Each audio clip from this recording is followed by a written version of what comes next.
Wants big changes made at the city's police department. They're upset with what's contained in a surveillance tape they claim police kept them from seeing for 5 years. News 9's Adriana Ivashinsky has more on their story and the video. The video shows a snapshot of how Moore officers responded to a gun-wielding suspect at the start of his crime spree. The incident took place at the 7-Eleven in Moore in September of 2005. I don't think that they were properly trained to handle the situation that they were in. It's a moment in time Nicole and Jonathan Gaither wish had never happened. They were carjacked during that crime spree. Within seconds, somebody grabbed me from behind and put me in a chokehold and stuck a gun to my head. Nicole's husband was forced to watch from inside after officers told him to stay back. And not knowing what's about to happen was the most terrifying thing I've ever had to go through. But it's how officers handled the situation that has them even more alarmed. The video shows the suspect, Roger Eugene Ramirez, arguing with the clerk and pacing the store. Fast forward a little and you see Jonathan walking in. Seconds later, Moore police officer John Oliver comes in to approach Ramirez. Fast forward again, and you see the second officer, Jeremy Ballard, walking toward the back of the store.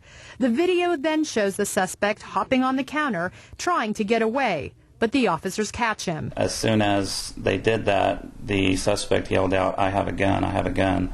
And as soon as that happened, one of the police officers ducked and ran to the back of the store. The Gaithers want police to investigate their policies on how they train their officers. It's easy to stand back and say what they should have done, but it was done the way it was. Luckily, no one was hurt. I don't see any explanation other than they didn't know what to do. Attorney Irvin Box represents the family and is also a former police officer. I find it shocking.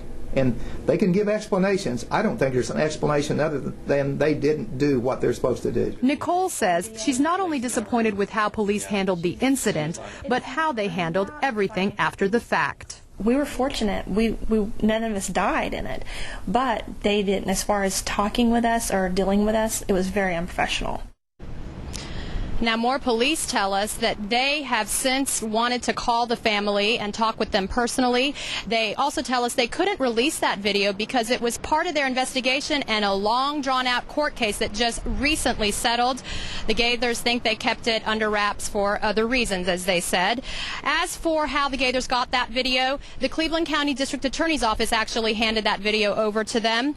The Moore police tell us actually that they are using that video as a training video for their officers to see how situations can just escalate very, very quickly. As for the officers involved, both of those officers were rookies when this incident took place. They were both on the force for less than a year, and they were not reprimanded for that situation. They are currently still on the force and in good standing. As for that suspect, Roger Ramirez, he recently pled guilty and is serving life in prison for that crime spree.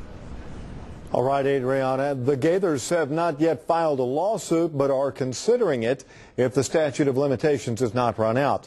They say this situation not only left them traumatized, but also bankrupt. They've spent more than $70,000 on medical bills.